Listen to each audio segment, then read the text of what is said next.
IT ದಾಳಿ ಪ್ರಶ್ನಿಸಿ court ಮೆಟ್ಟಿಲೇರಿದ್ರು CJ Roy ಅನ್ನೋದು ಗೊತ್ತಾಗ್ತಾ ಇದೆ.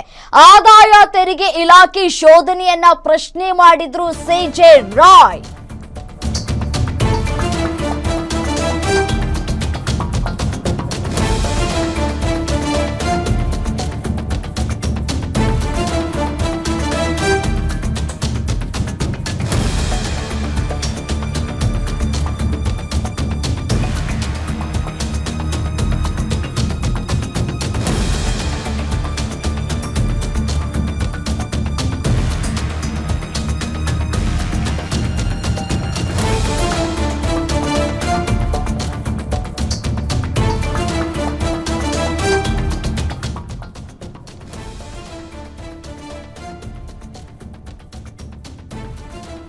ನೋಡಿ, 8 ಕಂಪನಿಗಳ ಪರವಾಗಿ ಹೈಕೋರ್ಟ್ಗೆ ಅರ್ಜಿ ಸಲ್ಲಿಸಿದಂತಹ ಉದ್ಯಮಿ ಐಟಿ ಇಲಾಖೆಯ ಶೋಧ ಪಂಚನಾಮೆ ಕಾನೂನು ಬಾಹಿರವೆಂದು ಅರ್ಜಿ ಸಲ್ಲಿಕೆ ಮಾಡಿದ್ರು.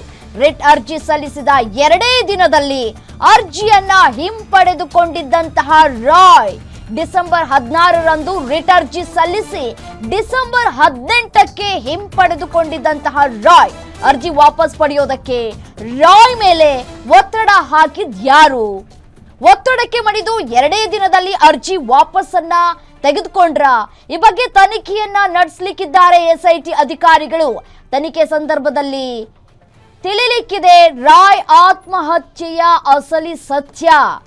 ಯಾವ ರೀತಿಯಾಗಿ ಐಟಿ ರೇಡ್ ಆಗ್ತಾ ಇದೆ, ಐಟಿ ರೇಡ್ ಆಗ್ತಾ ಇರೋದನ್ನ ಪ್ರಶ್ನೆ ಕೂಡ ಮಾಡಿದ್ರು, ಕೋರ್ಟ್ ಮೆಟ್ಟಿಲೇರಿದ್ರು. ಬಟ್ ಆದ್ರೆ ಕೇವಲ ಅರ್ಜಿ ಸಲ್ಲಿಕೆ ಮಾಡಿ 2 ದಿನಕ್ಕೆ ಅದನ್ನ ಅವರು ವಾಪಸ್ ತೆಗೆದುಕೊಂಡಿದ್ದಾರೆ. ಕಾರಣ ಏನು, ಯಾಕಾಗಿ ಅವರು ವಾಪಸ್ ತೆಗೆದುಕೊಂಡ್ರು ಅನ್ನುವಂತಹ ಪ್ರಶ್ನೆ ಈಗ ಕಾಡ್ತಾ ಇದೆ. ಅರ್ಜಿ ಸಲ್ಲಿಕೆ ಮಾಡಿದ್ಮೇಲೆ ತನಿಖೆ ಆಗಬೇಕಾಗಿತ್ತು ಅಥವಾ ಐಟಿ ಅಧಿಕಾರಿಗಳನ್ನ ಪ್ರಶ್ನೆ ಮಾಡಬಹುದಾಗಿತ್ತು. ಇದ್ಯಾವುದೂ ಪ್ರೋಸೆಸ್ ಆಗಲೇ ಇಲ್ಲ.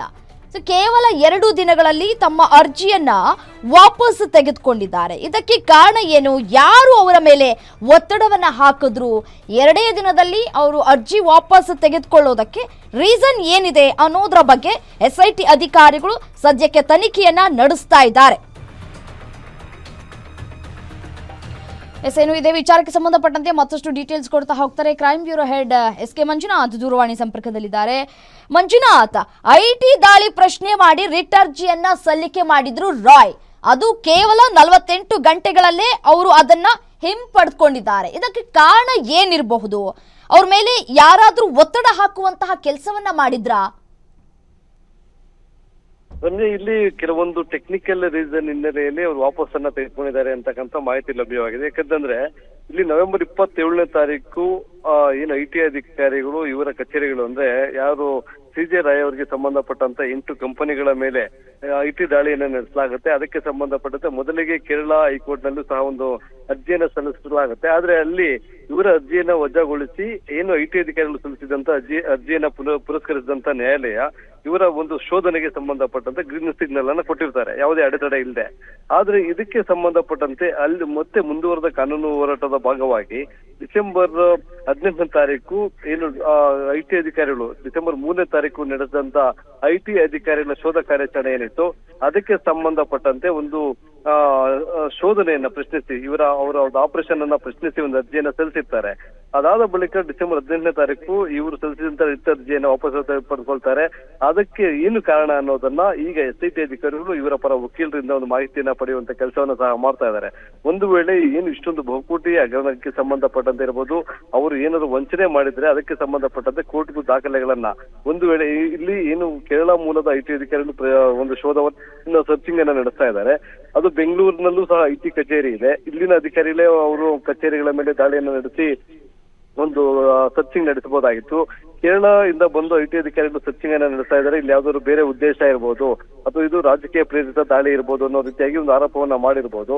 ಬಟ್ ಯಾಕೆ ಇವರು ಡಿಸೆಂಬರ್ 18ನೇ ತಾರೀಕು ವಾಪಸ್ ಪಡೆದುಕೊಂಡು ತಾವು ಸಲ್ಲಿಸಿದಂತ ರಿಟ್ ಅರ್ಜಿಯನ್ನ ಅನ್ನೋದಾದ್ರೆ, ಈಗ ಆ ಅರ್ಜಿಯನ್ನ ಸಲ್ಲಿಸಿದಂತ ಅವರ ವಕೀಲರು ಸಿಜೆ ರಾಯ್ ಪರ ವಕೀಲರನ್ನ ಸಂಪರ್ಕ ಮಾಡಿ ಅವರಿಂದ ಮಾಹಿತಿ ಕಲೆ ಹಾಕುವಂತ ಕೆಲಸಕ್ಕೆ ಎಸ್ಐಟಿ ಟೀಮ್ ಮುಂದಾಗಿದೆ. ರಮ್ಯಾ, IT ಇಲಾಖೆಯಲ್ಲಿ ಈ ಒಂದು ದಾಳಿಯಲ್ಲಿ ರಾಯ್ ಅವರಿಗೆ ತೊಂದರೆ ಆಗಿದೆ ಅನ್ನೋದ್ರ ಬಗ್ಗೆ ಏನಾದರೂ ಹಿಂಟ್ ಸಿಗ್ತಾ ಇದೆಯಾ SIT ಅಧಿಕಾರಿಗಳು ತನಿಖೆ ನಡೆಸುವಂತಹ ಸಂದರ್ಭದಲ್ಲಿ, ಅಥವಾ ಈ IT ಅಧಿಕಾರಿಗಳ ಬಗ್ಗೆ SIT ಅಧಿಕಾರಿಗಳು ಮಾಹಿತಿಯನ್ನ ಕಲೆ ಹಾಕ್ತಾರಾ ಅಂತ, ಹೇಗೆ ಅಂತ? ಖಂಡಿತ ರಮ್ಯ, ಈಗಾಗಲೇ ಏನು 12 ಬಾರಿ IT ದಾಳಿಯಾಗಿತ್ತು. ಅದಕ್ಕೆ ಸಂಬಂಧಪಟ್ಟಂತೆ ಅವರು ಕೆಲವೊಂದು ದಾಖಲೆಗಳನ್ನ ಒದಗಿಸಿದ್ರು. ಆದ್ರೆ ಇಲ್ಲಿ ಕೇರಳದಲ್ಲಿ ಒಂದು ಕೊಚ್ಚಿ ಏನಿದೆ, ಕೊಚ್ಚಿಯ IT ಅಧಿಕಾರಿಗಳು ಇಲ್ಲಿ ಒಂದು ದಾಳಿ ಮಾಡಿದಂತ ಸಂದರ್ಭದಲ್ಲಿ ಅಲ್ಲಿನ ಕಚೇರಿಗಳಿಗೆ ಸಂಬಂಧಪಟ್ಟಂತ ದಾಖಲೆಗಳನ್ನ ಕೇಳಬೇಕಾಗಿತ್ತು, ಅಥವಾ ಅವರ ಓವರ್ ಆಲ್ ಟ್ರಾನ್ಸಾಕ್ಷನ್ ಇದೆ ಅದಕ್ಕೆ ಸಂಬಂಧಪಟ್ಟಂತೆ ಕೇಳಬೇಕಾಗಿತ್ತು. ಆದ್ರೆ ಒಂದು ಇಂಟರ್ಸ್ಟೇಟ್ ದಾಳಿ ಮಾಡತಕ್ಕಂಥ ಸಂದರ್ಭ ಇಲ್ಲಿ ಯಾವ ರೀತಿಯಾಗಿ ಅನುಮತಿಯನ್ನ ಪಡೆದುಕೊಂಡಿದ್ರು, ಅಥವಾ ಇಲ್ಲಿನ IT ಅಧಿಕಾರಿಗಳು ಈ ದಾಳಿಯಲ್ಲಿ ಭಾಗಿಯಾಗಿದ್ದಾರೆ ಅನ್ನೋದ್ರ ಬಗ್ಗೆ ಈಗ SIT ತನಿಖೆ ಏನು ಮುಂದುವರೆದಿದೆ. ಅವರು ಅಧಿಕಾರಿಗಳಿಂದ ಮಾಹಿತಿಯನ್ನು ಕಲೆ ಹಾಕಬೇಕು. ಈಗಾಗಲೇ SIT ಅಧಿಕಾರಿಗಳು IT ಅಧಿಕಾರಿಗಳನ್ನ ಯಾವುದೇ ಕಾರಣಕ್ಕೂ ತನಿಖೆ ಮುಗಿಯೋವರೆಗೂ ಸಹ ನೀವು ಬೆಂಗಳೂರಿನ ಬಿಟ್ಟು ಹೋಗಬಾರ್ದು ಅಂತಕ್ಕಂಥ ಒಂದು ಸೂಚನೆಯನ್ನ ಕೊಟ್ಟಿದ್ದಾರೆ. ಇನ್ನು ಮೊನ್ನೆ ಡಿಸೆಂಬರ್ 30ನೇ ತಾರೀಕು ಕಾನ್ಫಿಡೆಂಟ್ ಗ್ರೂಪ್ ನ ಅವರ ಕಚೇರಿ ಮತ್ತೆ ಬೇರೆ ಬೇರೆ ಏನು ಸ್ಥಳಗಳಲ್ಲಿ ದಾಳಿ ನಡೆದಿತ್ತು, ಜೊತೆಗೆ ಸ್ಟೇಟ್ಮೆಂಟ್ ಪಡೆಯುವ ಸಲುವಾಗಿ ರಾಯ್ ಅವರನ್ನ ಕಚೇರಿಗೆ ಕಳ್ಸಿಕೊಂಡಿದ್ರು. ಆ ಸಂದರ್ಭದಲ್ಲಿ ನಡೆದಂತ ಸಂಭಾಷಣೆಗಳಿರ್ಬೋದು, ಅಥವಾ ಯಾವ ದಾಖಲೆಗಳು ಪರ್ಟಿಕ್ಯುಲರ್ ಆಗಿ ಯಾವ ಪ್ರಾಜೆಕ್ಟ್ಗೆ ಸಂಬಂಧಪಟ್ಟಂತೆ ದಾಖಲೆಗಳನ್ನ ಕೇಳಿದ್ರು, ಇದರ ಬಗ್ಗೆ ಈಗ SIT ಅಧಿಕಾರಿಗಳು IT ಅಧಿಕಾರಿಗಳನ್ನು ಸಹ ಕೇಳ್ತಾರೆ. ಮತ್ತೊಂದು ಕಡೆ ಕೋರ್ಟ್ ನ ಒಂದು ಪ್ರಕ್ರಿಯೆ ಏನಿತ್ತು, ತಾವು ಸಲ್ಲಿಸಿದಂತ ರಿಟ್ ಅರ್ಜಿಯನ್ನ ಯಾಕೆ ಹಿಂಪಡೆದ್ರು ಅನ್ನೋದ್ರ ಬಗ್ಗೆ ಅವರ ವಕೀಲರಿಂದ ಮಾಹಿತಿಯಿಂದ ಕಲೆ ಹಾಕುವಂತ ಕೆಲಸನ ಮಾಡ್ತಾರೆ. ರೈಟ್.